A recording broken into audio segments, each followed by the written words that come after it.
The day had been draining, and Jake finally sank into the couch, craving a quiet evening.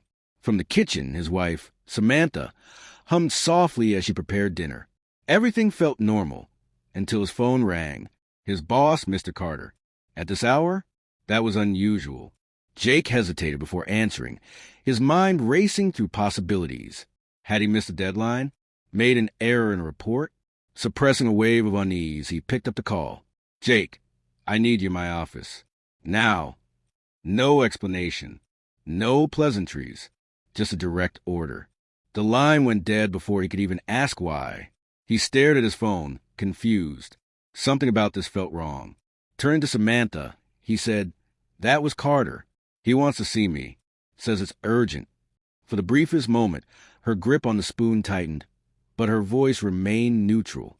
"At this hour? I know, weird, right?"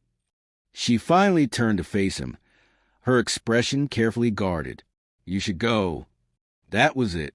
No concern, no questions, just a simple instruction. It unsettled him. Samantha was never one to ignore strange situations.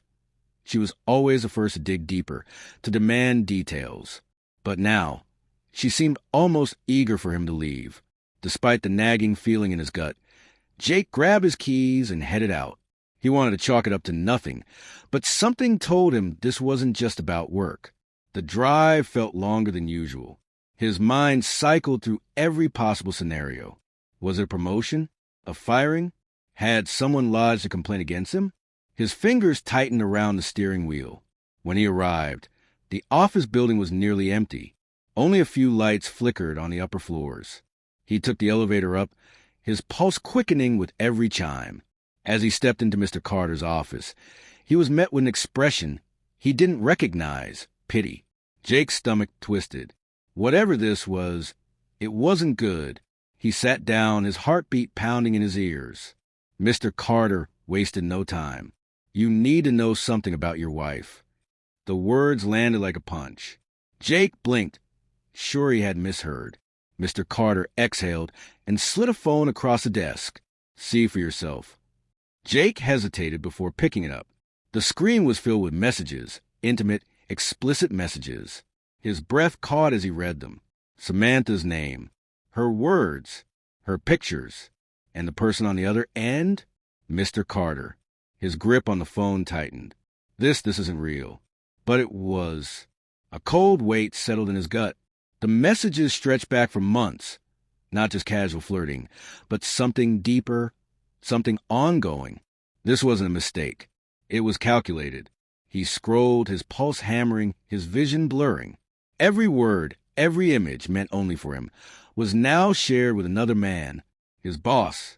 Setting the phone down, he forced his hands to remain steady, though everything inside him felt like it was caving in. "Why are you showing me this?" His voice was barely above a whisper. Mr. Carter leaned back, unreadable. "Because I ended it.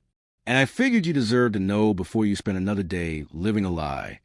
Jake's jaw tightened. "You ended it?" "Yes." She wanted more. "I wasn't willing to risk my position for it."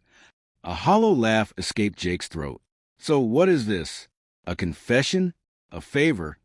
Mr. Carter didn't blink. "Consider it whatever you want. But now you know." Jake shot to his feet, his head throbbing, his body brimming with something volatile. Anger, betrayal, disbelief. "You slept with my wife, and now you're giving me closure?" "I'm giving you the truth." Jake searched the man's face, looking for something: remorse, guilt, shame. But there was nothing. Just cold, hard facts laid out like a business deal. And just like that, his world shattered. Jake turned without another word and walked out, his world fracturing with every step. The drive home was a blur. His hands gripped the steering wheel so tightly his knuckles turned white. His mind was stuck on an endless loop. Every text, every image, every lie. His marriage hadn't just fallen apart. It had been a performance from the start, and he had been the fool in the front row. By the time he pulled into the driveway, his anger was barely contained. He slammed the car door shut and stormed inside. Samantha was on the couch, phone in hand. She looked up, her eyes widening at the expression on his face. "You knew," he said, his voice dangerously calm. Her fingers tightened around her phone. Knew what? He pulled out his own phone, tapped the screen, and set it on the table between them. The messages glowed back at her, undeniable. The color drained from her face. Don't lie. His voice was sharp, almost unrecognizable. Not now. She swallowed hard, her hands trembling. Jake, How long? His tone was eerily steady. Tears welled in her eyes, but he wasn't interested in her tears. He wanted answers. Months, she whispered. I didn't mean for it to happen. He let out a hollow laugh.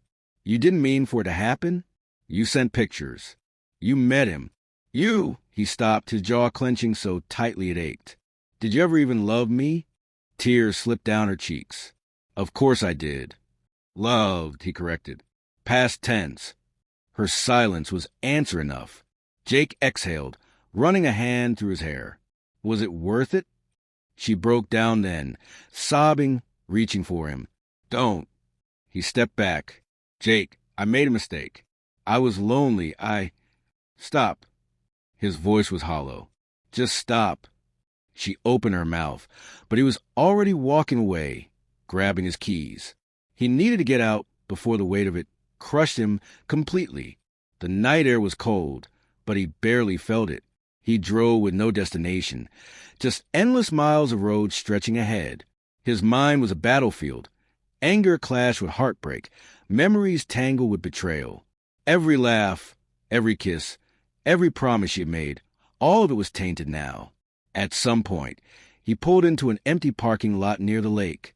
Their lake, the place where they used to sit for hours, dreaming about the future.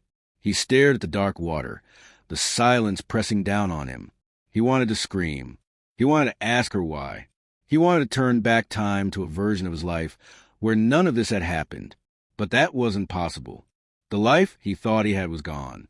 A part of him wanted to believe this could be fixed, that love could outweigh betrayal. But the messages had been too raw, too real. This hadn't been a single mistake. It had been a choice. Over and over again, she had chosen someone else. Forgiveness was an option. Neither was staying. After what felt like hours, he turned the car around and drove home. Not because he wanted to, but because he had to face what came next. When he walked through the door, Samantha was still there, sitting where he had left her, tear streak broken. She looked up hopefully. He didn't stop. Moving past her, he walked into the bedroom and grabbed a bag. She rushed in behind him. Jake, please. I'm done, he said simply, stuffing clothes into the bag. I don't care why you did it. I don't care what you want now. I'm done. She reached for him, but he pulled away. The woman standing in front of him wasn't the person he had married. Or maybe she was, and he had just never seen it before. He zipped the bag, slung it over his shoulder, and walked to the door. She followed, crying, pleading, but he didn't turn back. With one hand on the doorknob, he hesitated for just a second. Then he exhaled and stepped out, closing the door behind him.